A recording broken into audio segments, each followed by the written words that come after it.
bukan dhewe. Sa. Apa? Iki nganggone piye? Iki. Kowe roh ora nganggone. Iki jenenge apa iki? Iki jenenge rangsel. Rangsel iku yo. Nah, bener, Pak. Rangsel. Hei, Boleh kurang kono yo, Pak yo. rangsel iku manggone ra ning kono. Lah nganggo Nek rangsel manggone nek kene iki ora rangsel. nganggo ini. Iki pempes iki. Kene lho. Geger kene lho, Pak, sampe Itu. langsing di sini. Sini wong. Bapake bupati kok iso. Uy. Bapak kaya bocah camping, Cak. Ora piye camping. Kaya pramuka. Aku nak belakang malah koyo bulus. Sampai jangan hati yo, Pak Iya, ya. Uy, senenge, Cak. Yo iki lho, Cendani. Seneng aku. Ya. Mergo aku wis bisa mbales butine bapak. Aku yo rumangsa seneng kok, Ayo. Kakang. Aku iki sakake karo bapak. Mergo wiwit cilik nganti tuwa bapak iki kangelan terus, ora tau kepenak. Wih bener, Kakang. Lho rene aku wis kepenak, aku pengen nyeneng atine bapak ngono. Ning ngene lho Cendani. Iya, Nek Kakang. ada iki. Ya. Bapak iku satu tahun, Cak. Bapak wis ado. Ngojek jebule bapak. Ngojek, Kang? Iya, duwe dhuwit biasane mlaku ngetaplak sikile nganti mlempok kabeh. Ya lho, Bareng ora duwe saya dhuwit kok. kuwi Bapak ngojek. duite wis akeh. Ayo. Kang. Ngene Cendani. Iya, Kakang Cendono. Miturut silsilah palalaton ana ing Kadipaten Madiun, Iya. marang sapa wae sing jumeneng Adipatine Madiun iki kudu duweni bojo. Kudu ndani bojo. Iya. Tegese sampean yo padha ae kudu ndani bojo yo, Kang. Iya. Ya, Mula nganti aku iki mulih ning desa, pancen aku kepengin golek bojo. Oh, kepengin golek bojo. Ya wis sing ngono sampean golek bojo, Kang. Ngono? Heeh.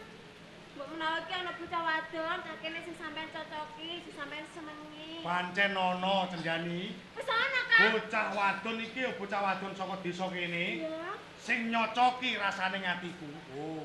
Tenan kok piye, Kang? Iya. Lho ngono kok ya sampean ora kenalke karo aku to, Kang. Ora-orane iki aku kepengin ngerti bocah wadon ngendi sing sampean senengi. Pengen ngerti? Sopo jenenge, Kang? Kowe pengen ngerti tenan? Tenan lho, Kang. Nak kowe kepengin ngerti bakal tak dudoke. Ning Ning, sadurunge aku kandha bloko ditata atimu ben kowe ora kaget. Kowe nak kaget geblak aku ora malah cilaka. ora Kang, ngerti Kakang iki arep duweni bojo kok kaget ya mesti wae malah ki atine seneng lho. Ngono? Heeh. Cendani sak tenane bocah wadon sing tak senengi ora ana liya kowe dhewe Cendani. Aku, Kang. Yo.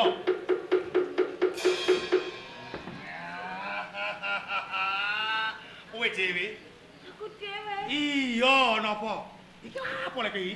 Lah ngono sampean kok jan iki mau sampean sambet konci to, Kang? Kok sampean ngomongin ngawur ngono karo aku. Aku iki ora kesambet, aku iki jek waras. Ngerti? Nganti sampean ngomong ngono karo aku. Apa sebabe jeneng kowe iki adikku dhewe kok kepengin tak pek bojo?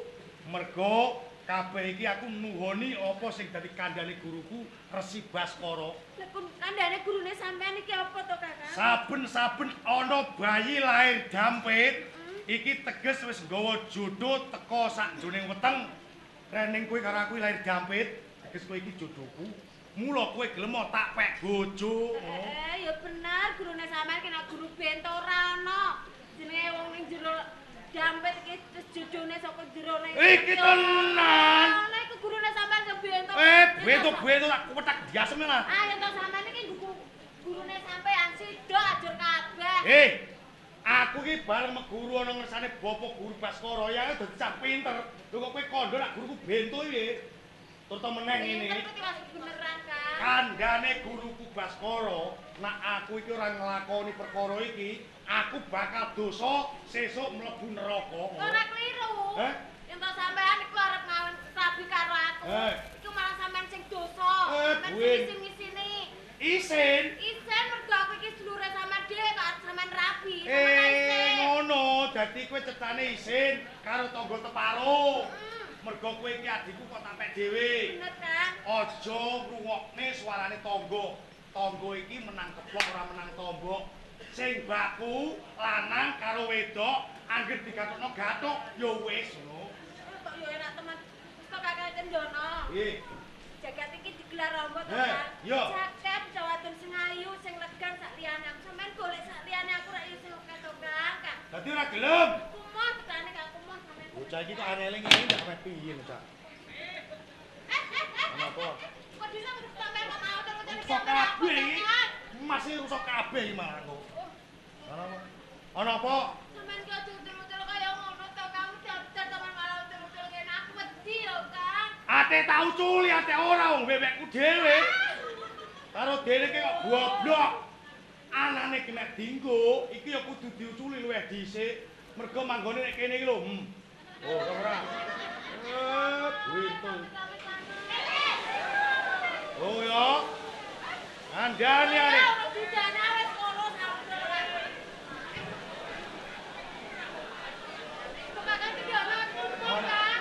Aku lagi ngomong ngono, lagi ucul-ucul ana tendo ambrol sing ngono.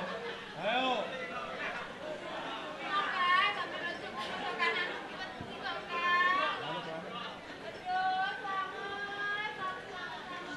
Hei! Hei! Sing mau kebuhi ku apa, Nem? Matekmu ni selamat. Alah, aja kuwatir, Cuk. Aja kuwatir. Sido. Apa? Barek mlete. Alah. Kowe pokoke agar ora gelem, ajur kowe.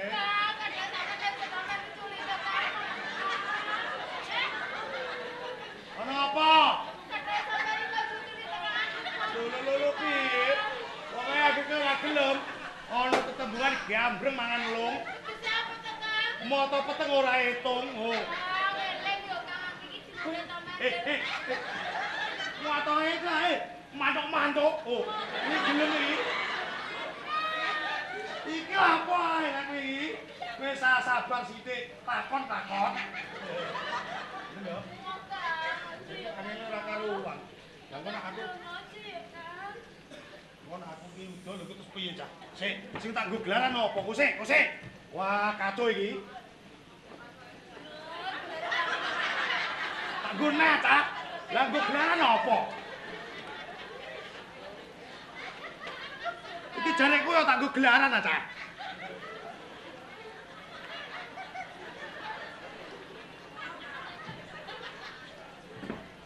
Barek kowe cendani nek kowe ora gelem, ajur kowe. Ayo lho, wis tak gelarno. Aku gelem turu nek bareng karo kowe. Kok kowe terus tak keloni. Iki udan lho, anyep lho.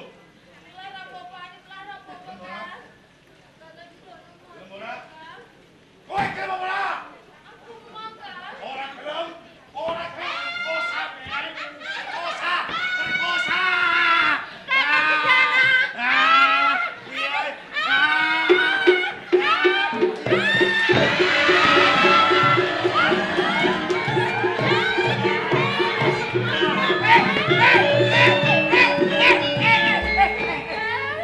Guyon karo adine kok ngene iki ya ora. Bento. Guyon iki aja kaya ngene iki ra bocah cilik, biyen kok ngene iki. Alah nduk kene. Pak. Sing banget niku cendani yo, Pak. Kene adimu. Cendani yo ngejak dolan, ngejak guyon kok ya ngono. Guyon aja ngono, Anduk. Lho, cendani nek ngene, Pak. Piye? Awake iki sambet kesel, ya to? Aku kon mijeti. Heh. Aku iki emoh. Lho wis dipeksa kok, Pak. Ngono banget to, Pak. Ora tak kliru, Pak. Sampai diapusi karo Kakang Kedono. Ya apa sih piye, Nduk? Bener iki aku ora jel. Macan. Sing modot apa? Bapak ora tau modot. Ya tak cekele nek modot. Ana apa? Ngene lho, Pak. Tenane Kakang Kedono iki mau nembung seneng karo aku arep dipe bojo, Pak. Apa iki bojo? Ngaku mau terus aku arep diperkosa digledakno nang kene, Pak. Dadi digledakno mau arep diperkosa. Kene bento apa piye? Piye piye? Iki ngono adimu dhewe. Aku iki wis roh. Nak cendani iki adiku dhewe. Heeh. Apa sebabe nganti aku kepengin pek bocor cendani? Heeh.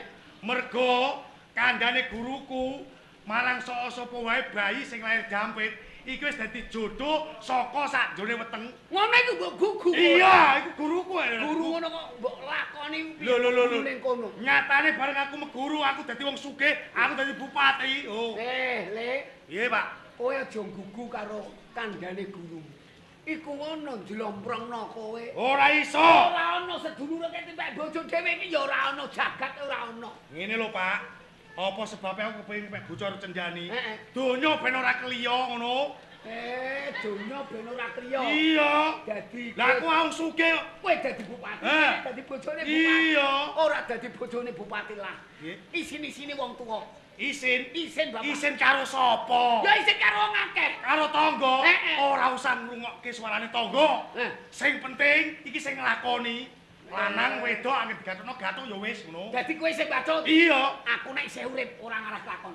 Piye, Pak? Kondo, Cik. Sing kondo iku. Kondo sepisan meneh, Cik. Ora krungu. Ora krungu aku. Nek aku isih urip ora ngarah lakon. Dadi bisane aku kakon entuk bojo Cenjani. Heeh. Bapak kudu mati. Kudune mati. Ngono. Heeh. Ngono. Ngono. Piye, Dik? Ojo yo Kang yo Ayo. sakne karo bapak yo. Piye aku wedi karo kowe, Pak? Mergo aku jek cilik, aku wedi nek ora kei mangan. Ning saiki aku wis gedhe, iso nyukupi aku dhewe. Kali kowe entuk apa ora? Cenjani tak bojo entuk ora? Ora entuk? Ya iya, Dik. Ya iya, Dik. Aku mau tibone kene rusak. Wis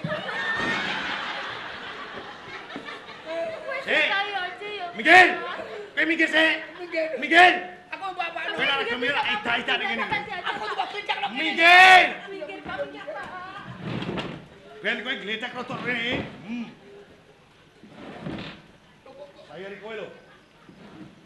Nak kowe ora gelem ngekeki aku karo Cenjani, kapso aku mentolo karo bapak. Aja le dosa. Dosa. Mundak kaya jambu mente kualik. Jambu mente iki piye? Kualik gase manggon isor. Alah ora percaya. Entuk ora? Aja le. Entuk ora? Ya jingan tengi. Entuk ora? Aja le tenang aja. Ora entuk. Aja le. Sepisan meneh burung aku tak sabarku. Entuk ora? Ora itu. Ora to.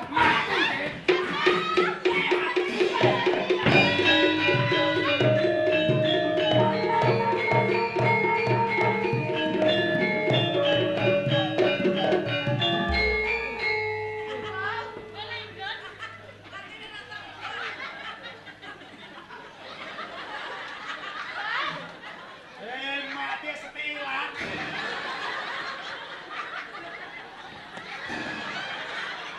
Nah, aku duwe akal. Bapak piye to, Kang? Mulai ke mati menage ya. Oh, ade.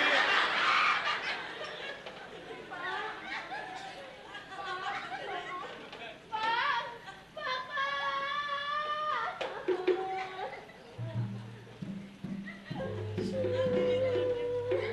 Dari nganti ana kedadian sing kaya ngene, sak tenane sing luput, sing salah dudu aku, nanging kowe dhewe.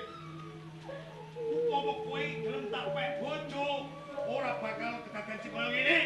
Ora bakal bapak mati saka tangan kowe, Saiki kali kowe. Kowe gelem dadi bojoku ora?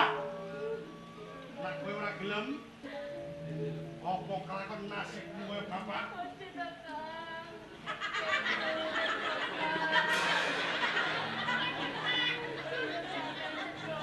Nak kowe ora gelem ngladeni karo aku, nak kowe ora gelem dadi bojoku, kupingmu bakal iris, Piye, Kang? irungmu balak pelung. Sing iki, sing ngendu loro tak iris. Ayo mari kowe. Iya, aku gelem dadi bojone sampean. Kowe gelem dadi bojoku. Lah iya lak kaya ngono to Cenjani. Kaya ngono ngenteni bapak mati. Oh iya.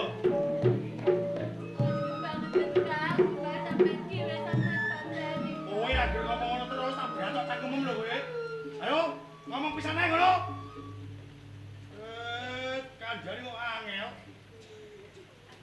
upama kowe iki gelem wiwit mau-mau ora bakal ana kedadian bapak mati. Ngerti ora? Nih, ya aku kene.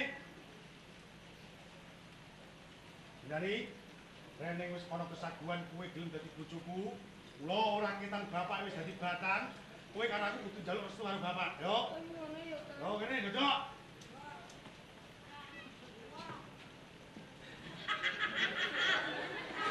Pak. Bapak. Aku arep rabi karo Cendani. Aku njaluk pangestumu ya, Pak. Entuk, Mergo jongon bapak iki wis mati, umumé kono mesake karo. Aku iki mung njaluk pangestu, Pak. Aku pangestoni ya, Pak.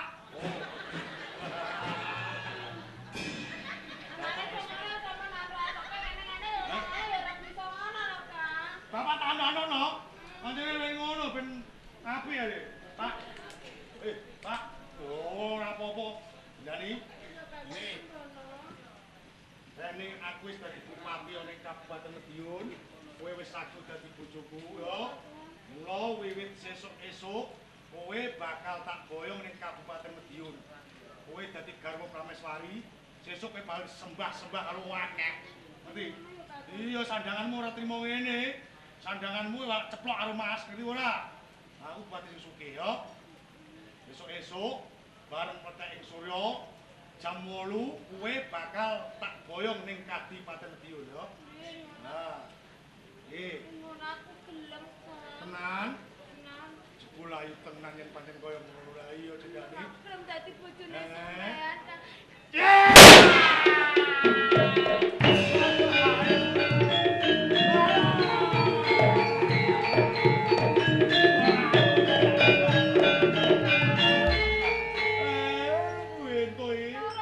Aku malah mau coblos iki ya.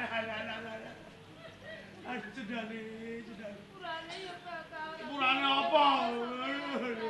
Iki aku piye mau coblos iki aku.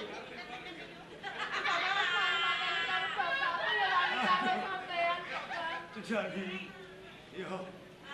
Aku mlegono Cendani. Kalau muntah aku mati sawa tanganmu. Go tak ibaratke aku iki wong utang. Nyilih kudu balekke. Mergo aku wis wani mateni karo bapak. Wis lumrah yen to aku mau pateni Cendani. Ning ngene ya Cendani. Mergo aku iki anak sing durhaka wani karo wong tuwa. Mula ora ketan piye wae. Senajan to bapak wis dadi batang aku tak njaluk ngapura karo bapak ya Cendani. Iya, Kak. Pak. Bapak. Aku njaluk ngapura ya Pak mergo aku anak sing wis wani karo wong tuwa. Bapak. Wetengku aku coblos karo Cendani, aku mesti bakal mati. Aku melu kowe ya, Pak. Bapak! Aku melu kowe ya, Pak. Ora buta.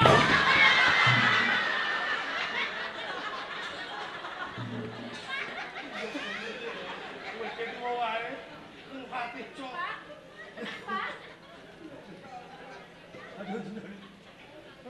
Cendani, aduh. Mripatku peteng, Cendani. Cendani. Kakak Dono sampe murah apa tuh, Kakak? Ono wong jenggote klencel lemah. Moro aku ning mrene Cendani. Moro ni aku. Kalau lo marani aku. Ora dadak ngono kok. Alah beto kok capek ngono. Katane peteng dedet ora ono apa-apa. Aduh, Cendani lara. Lho, Kakak loro ya, Kak yo. Cendani. Iya, Kakak Dono. Yen aku tau sumpah, Men sumpah apa tuh, Kakak? yen tok aku mukti kowe bakal melu mukti ning yen aku mati kudu bareng karo kowe.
muju-muju kono ngendian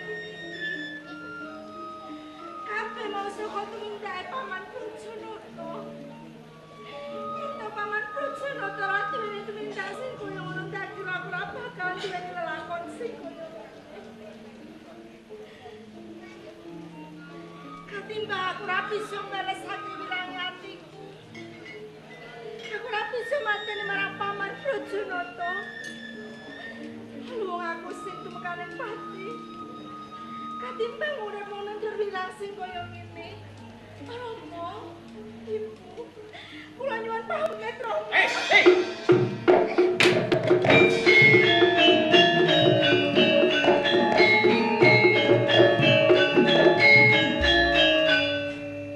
Ngopo sedulur aku arep mati kok mbok pundhele. Sing gedhe pangapuramu wae. Yen menawa aku ngganggu kelawanku. Ning nek upama aku ora paring pitulungan, mongko aku weruh kedadian iki. Kowe becik aku kepengin srawung lan kowe. Kowe iki sapa? Aku Respati putra saka Kadipaten Medion. Sabanjure sampean kuwi sapa? Aku Siddhartha. Siddhartha. Respati, Sedulur Siddhartha. kok nganti kowe arep mati nglalu utawa nganyut tuwuh kanthi lantaran pusaka iki? Yo jalarane iki apa? Jarane aku rumangsa isin. Lan aku rumangsa wirang. Aku ora bisa ngalahake karo musuhku. Ing kono sing jalare aku kepengin tumekaning pati sedulur Siddhartha. Mung perkara kuwi. Mergo kowe rumangsa isin, kowe rumangsa wirang, kok anggap rampunge perkara kanthi dalan pati iki. Mesti wae kaya ngono. Yen tak aku wis tumekaning pati, ndak kira aku ora bakal weruh marang pawongan kuwi maneh sedulur. Kaya ngono. Wis pati. Yen pancen kowe durung weruh ing kene kowe bakal ndak wani ngerti. Jeneng pati iki diperang ana 3. Kang sepisan Pati Madya. Angka kaping pindho Pati Utama. Jangkepe kaping 3 Pati Nista. Apa tegese kabeh kuwi mau sedulur Siddhartha? Pati Madya iki patine menungso sing wis dikersake kelawan Gusti Ngakara Jagat. Pati Utama iki patining prajurit. Tuladhane maju ana satengahing palagan. Kena sanjatane musuh satemah-temekaning pati. Mergo dadi rabuke negara, kuwi bisa diarani pati kang utama. Kang angka 3 Pati Nista. Ki patine menungso sing ora dikersake kelawan Gusti kang nggelar jagat tuladhane. Mergo ceklek atine utawa wirang satemah nganti bakal nglampus diri, mati gantung. Tuladhane kaya sing kok lakon iki. Iki kena diarani Pati Nista. Kalamun kelakon ing kanane ora dinampa marang Gusti kang murbeng dumadi. Mula ing kene sausing kowe ngerti jlentring perkara pati. Yen pancen rampunging perkaramu kanthi jalaran kowe suduk salira monggo. Bacot kira apa-apa?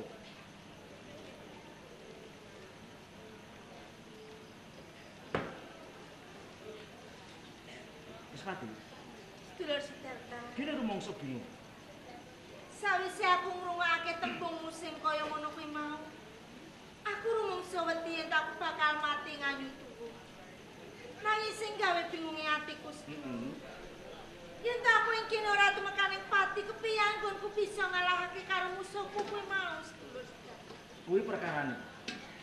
Rampunging perkara ayu dirampungke nganggo cara ati kang adem. Aja nuruti ati kang panas. Iki ngene. Yen to pancen satrane kowe kepengin ngalahake musuhmu, iki ana dalan. Waton kowe gelem manut kelawan aku. Kuwi tenan. Yen to pancen kabeh mau ana dalan, engkin aku bakal manut marang sampeyan. Kae lho. Ana ereng-erenging gunung kae ana salah sawijining padepokan utawa pertapan kang kondang. Heeh. Kae Boporsi Gotama murite akeh. Kalebu aku. Aku iki go murid utawa siswane Boporsi Gotama. Sampeyan uga murid ning kono. Yen ngono mbok ya aku dilarapake dimen aku bisa sinau karo gurumu ki mau sedulur. Yen pancen kabehmu kanthi mantep tekad lan atimu, ing kene kowe bakal ndak larapake ana ngersaning Boporsi Gotama mbok menawa ing mengkone bisa mbugah atimu satemah nutu dalan kang bener. Kuwi tenan. Bareng lan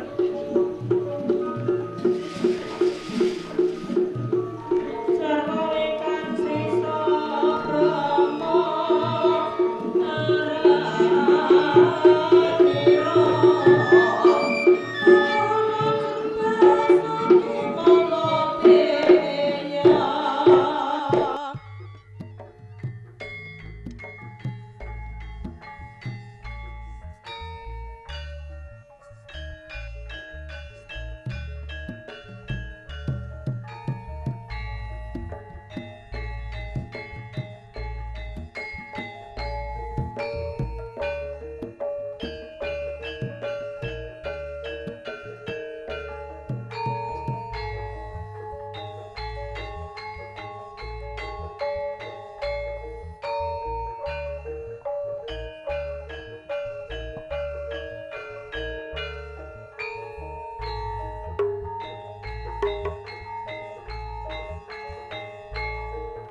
tes tes. Ayo lu.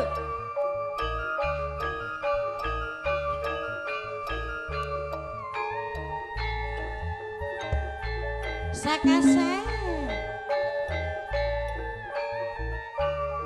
Ayo, Nduk. Anyep-anyep do lomba, Nduk. Iya.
batinku ape tak user-userno buanter bokongku. Lah terus, Lah witekno piye engko nek kepleset malah. elon-elon iki kan panggunge lunyu wae. Ra apa-apa, Nduk, Nduk. Piye? Ngene iki justru malah sing seger diudani ngene iki, Nduk. Kok iso Lah timbangane kaya ndek awan diudani sithik-sithik along diudani kabeh ngene iki lho. Ngono mak bres ngono ya. Tambah semangat ya, Nduk ya.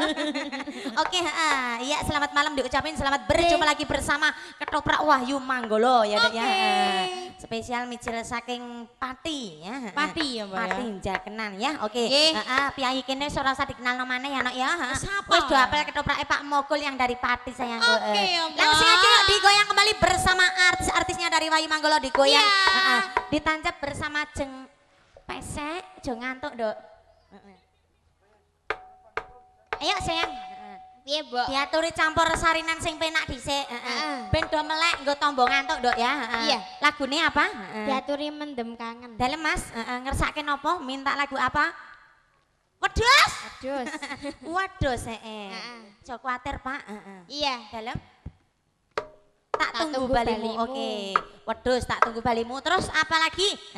Yuk. Ayo, Bu. Pokoknya ndang antri pokoknya ayo. Kene wedhus 50 tak tunggu balimu 50 terus apa neh? Walah yo Nduk kaya Iya, antri Mbak. apa ae kok 50 ya Nduk ya. Ya, dikoyang ada apa? Mendem kangen. Mendem kangen. Yuk, monggo.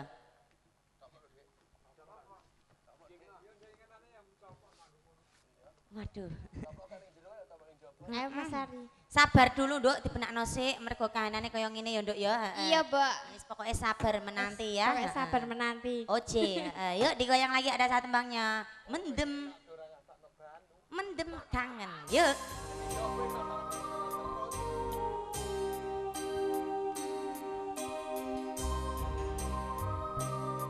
Spesial kagem Bapak Ibu para tamu undangan, sugeng dalu sugeng pinarak saha sugeng mirsani. Heeh. Toprak Wahyu Manggolo. Oce, digoyang lagi yo. Goyange.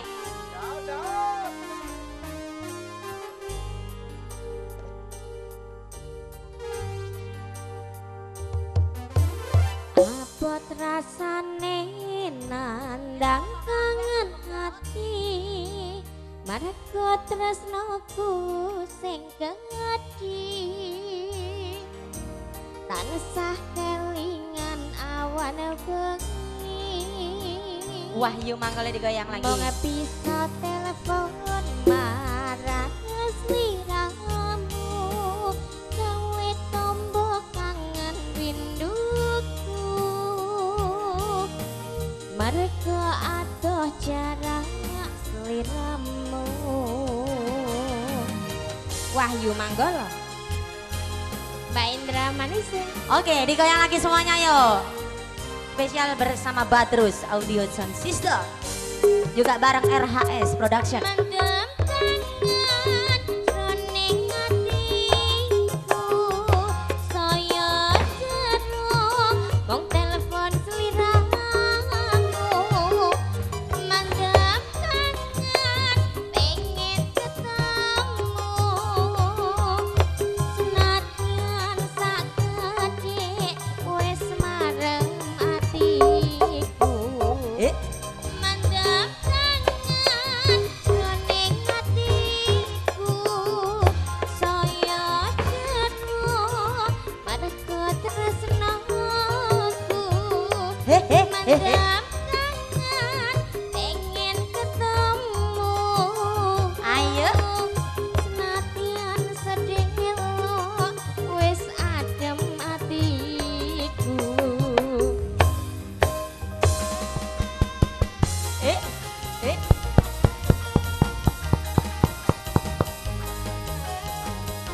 Jono.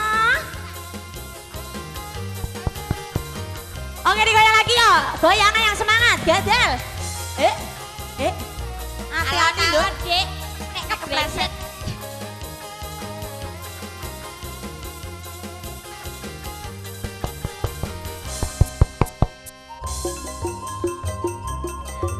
Ayo yo.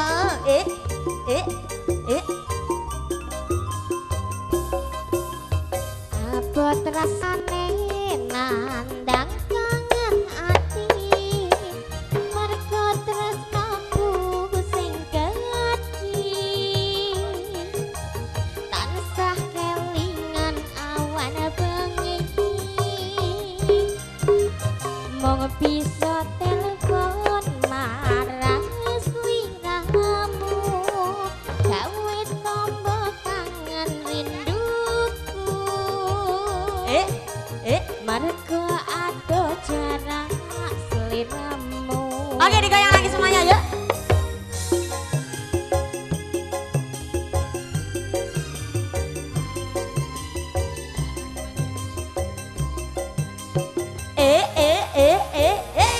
Mendem kangen jroning atiku, saya jero mong telepon sliramu.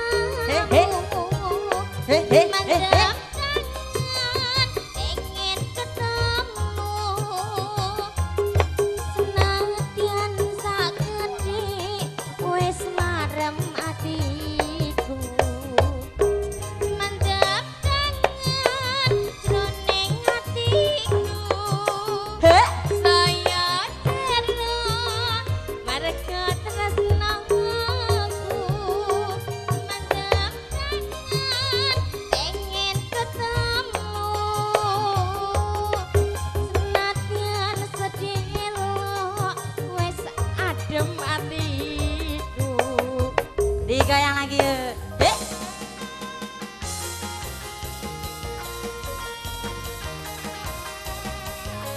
digaya lagi bersama Wahyu Manggolo. Esek-esek.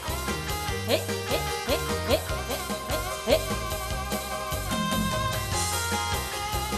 Ayo sus.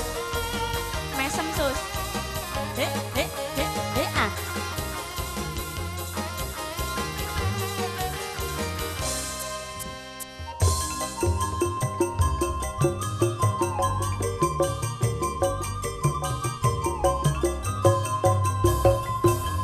Abot rasane nandang kangen ati, marga tresnaku sing gedhi, tansah kelingan awan bengi.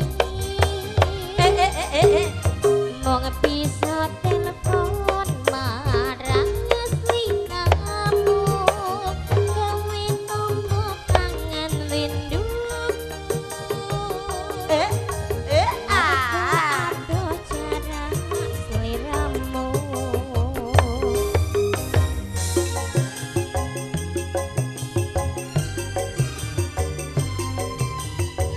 Oke, digoyang lagi semuanya yuk. Bokongi. Hei. Mendem tangan jroning atiku, saya jero wong telepon sliramu. Mendem tangan ingin ketemu,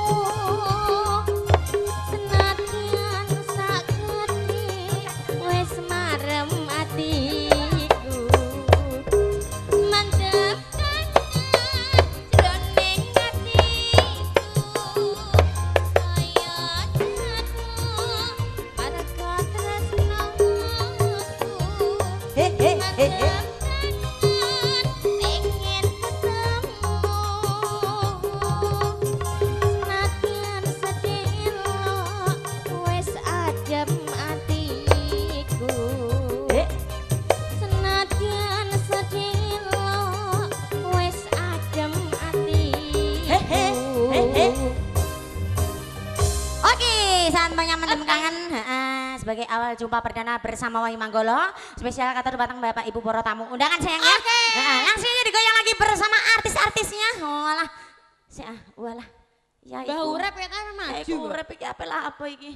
Mulane gondik nganane wancen mandi unine dhewe kok, Nduk. Piye to, Mbok? Ayo, ngene iki sok nek aku ndek gawe ndak udan ngene lho, kari-kari udan tenan. Ayo, wis ning ora apa-apa, kabeh ngono kalebu anugrah, Nduk. Anugrah ya, Mbok. Minangka rezekine Mbah Urip ngene iki mertandakno. Piye? Nek Mbah Kaji Urip ngene iki diparingi rezeki sing akeh kaya banyu udan teko terus rezekine, Nduk. Amin. Gampang anggone golek sandang pangan, Nduk. Amin. Wis pokoke sak bubarene bali ketoprak Wahyu Manggolo padha slamete ya, Nduk ya. Amin, Paringi ya, seger Mbok. kewarasan kuwabe sak keluarga ya, Nduk ya. Amin. Wis pokoke luwah-luweh samu barange sarwa kecukupan ya, Nduk ya. Amin. Oke, yuk langsung digoyang lagi. Oke. Permintaan tadi dari yang depan ada satu mangnya wedhus, dipanggil Iya. dulu bersama biduan yang pojok sana.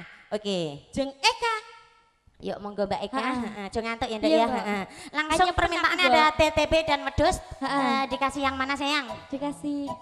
Apa? Wedhus? Ya. wedhus. Wedhus ya. Langsung dicaptus ada wedhus. Yuk.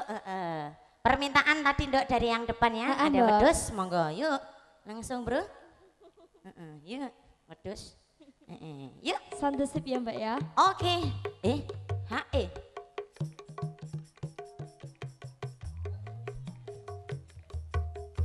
HE.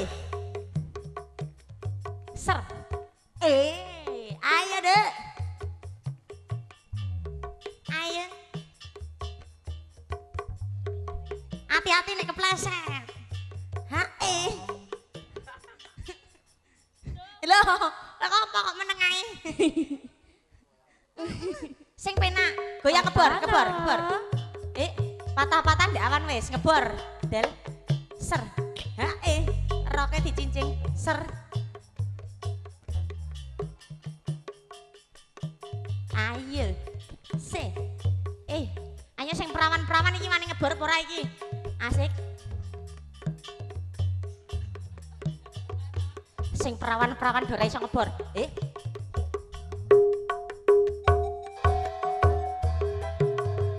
Sing raklot sapa, Nduk? Ayo digaya lagi semuanya yo. Esek-esek. Wahyu Manggala. Eh?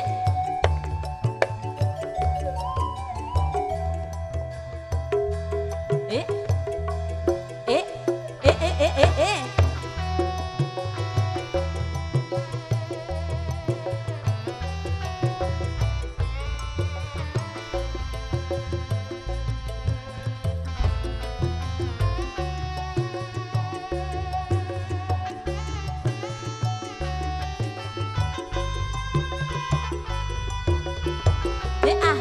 Mending tuku sate timbang tuku wedusi. Mending gendaan timbang dadi bojone. Mangan sate ora mikir mburine. Ngingu wedhus dadak mikir sukate. Asik digoyang lagi. Mending tuku sate timbang tuku wedusi. Mending gendaan timbang dadi bojone. Mangan sate ora mikir mburine. Ngingu wedhus dadak mikir sukate. Asik digoyang lagi semuanya ya.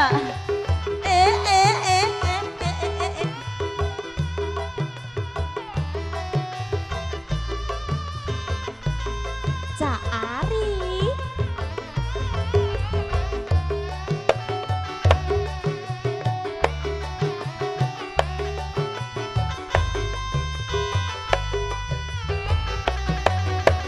Timbang dibojo ora ana duwite.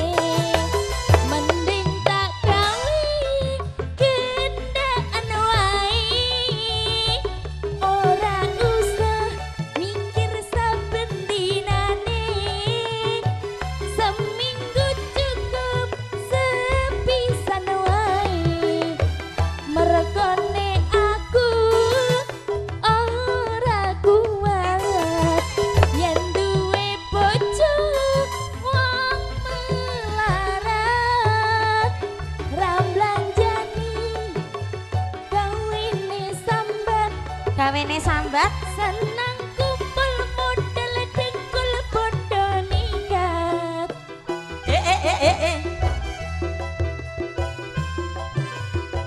Ayo digoyang lagi semuanya yuk. Esek-esek. Hati-hati dok, nih kepleset dok.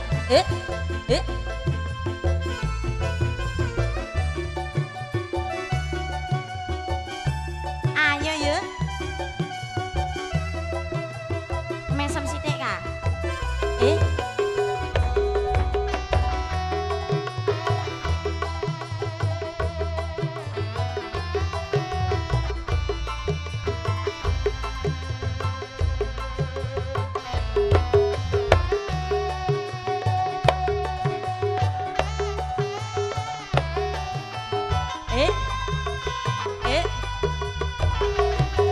Mending tuku sate timbang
ngene iki lho Nduk asline aku susah.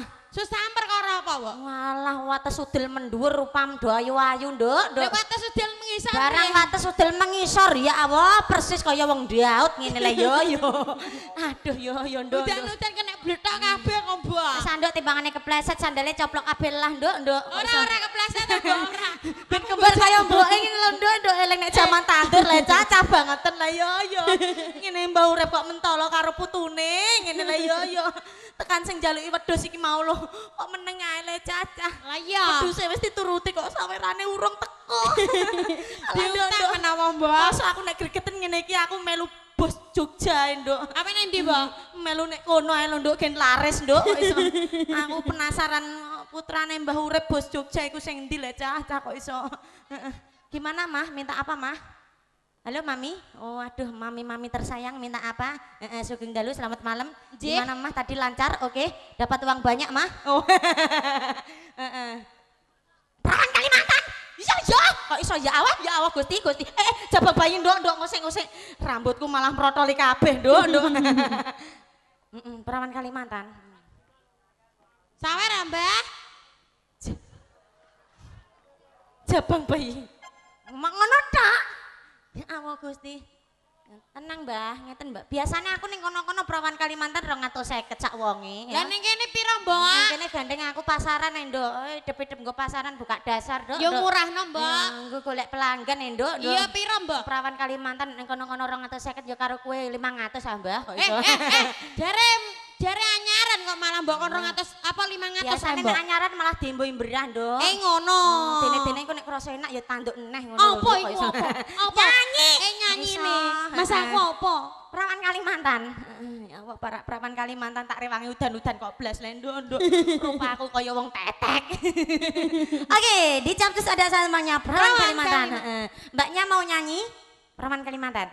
Oke, langsung digoyang ada PK. Perawan Kalimantan. Yang langsung dinyanyikan bersama PK nih Wahyu Manggolo. Kok PK nih Wahyu Manggolo. Sing PK. apik go, Mbok? PK itu penyanyi ketoprak. Penyanyi ketoprak. Manuhara. Yuk, Ayo monggo. Nis. Langsung Mbak Anis. Wah, gede dhuwur kayak Manuhara. Wah, laris. Monggo. Wah, ini kira-kira didol 75 payu ta ora le cah kok iso. Ora ana sing ngenyang, Mbok. Tenang ae, Nduk. Piye? Model ngene iki 75 ya laris, Nduk. Yuk digoyang ada perawan Kalimantan. Yuk. Capcus, Bro. Mbune walang sangit, Nduk. Sabar, Nduk. Ayo, digoyang ada perawan Kalimantan.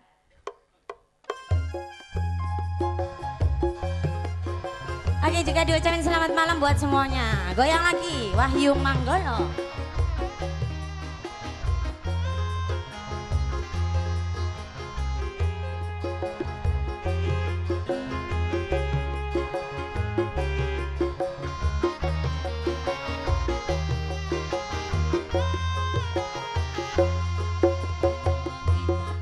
Kelingan, perawan ayu Kalimantan. Bantal guling tak sayang nganti koyo wong kedanan. Budak mas tutu nongko biyen cedak rawani kondo ning opo sliramu lunga ninggal mule ra kondo Marani wayoane lho. Coba aku ngelamun tekan matiku bingung jane tresno rawani nambung rasane kaya wong linglung wangi-wangi banyune sabun tak rewangi adus gunggung ning opo sliramu alem tak enteni yen masih buron Alam mereka makanan Nduk. Oke digoyang lagi ya. Sudrot pagoda asik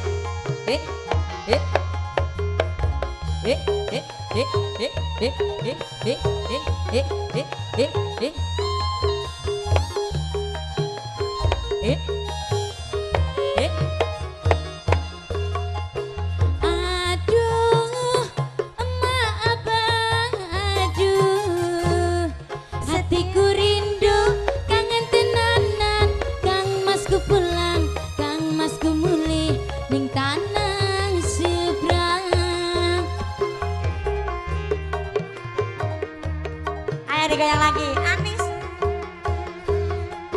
Aduh, emak abah, aduh, hatiku rindu, kangen tenanan, Kang Masku pulang, Kang Masku mulih, ning tanah seberang. Ning ngarang juga Kalimantan, biyen sing tak wis sayang, ngelingake nalika biyen kenalan. Wengi tansah kelingan, rewenayu Kalimantan, kuling tak sayang-sayang, Ayo yuk. nanti koyo wong kedanan. Ijul bedak mas tutu nongko, biyen cedak rawani kodong, ning ngopo sliramu lunga, ninggal mulih ra kondo-kondo. Digoyang lagi semuanya. Wahyu Manggolo. Esek-esek. Gaspol bro. Jeng blewok manis ya. Ayo mas. Ah. Sutrat Pagoda. Ayo mas.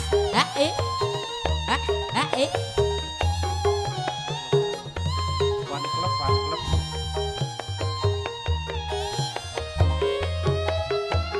Goyang lagi yuk. Aduh, emak abang, aduh, hatiku rindu, kangen tenanan, Kang Masku pulang, Kang Masku mulih, ning tanah seberang.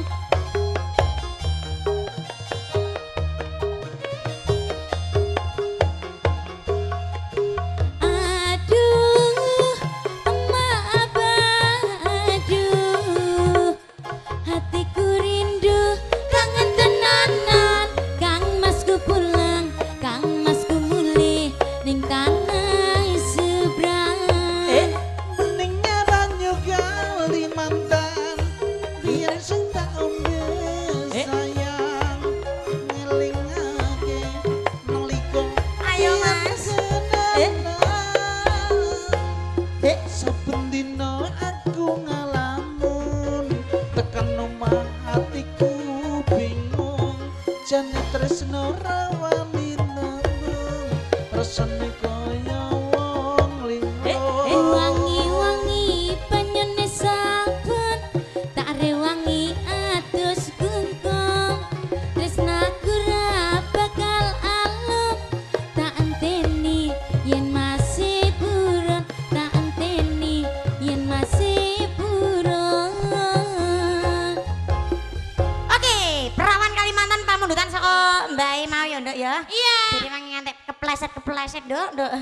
Wis diatur ya, Mbok. Suwanane ada perawan Kalimantan ya. Pamundutan ngene iki aku wis kebelet tak kandhani. Apa?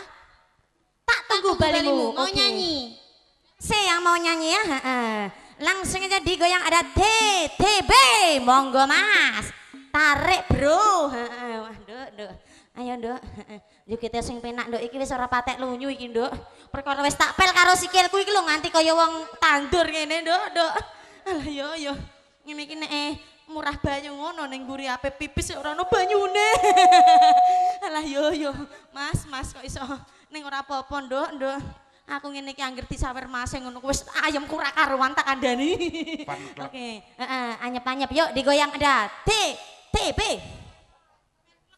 Oke, fans club mana?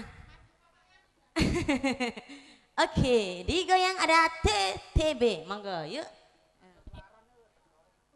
Monggo Bang Ari, ada TTB. Yuk. Buantere, kaya guyuku ae buantere. Ayo ngisor dhuwur melu mangap kabeh. Ya Allah kok iso. Waduh yo. Walah persis ngene iki nek diwarna malah gathok ya Mas yo. Sesuk. Sesuk jam piro, Deh? Yuk ada tak tunggu balimu, langsung digoyang. Monggo.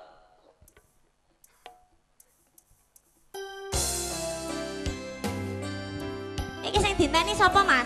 Yang ditunggu siapa, Mas? Oke. Oke, aku mbok enteni malah laris yo Mas ya. Oke, digoyang lagi semuanya yo. Bareng RHS Production. Juga bareng Badrus Audio Sound System. Mesem Dek.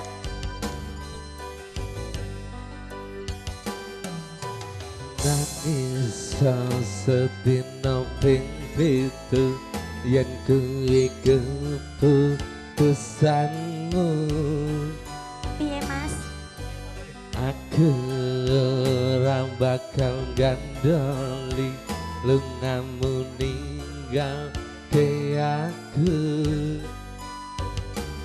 Aku wis lila yen sliramu lunga senajan dang ngempet ing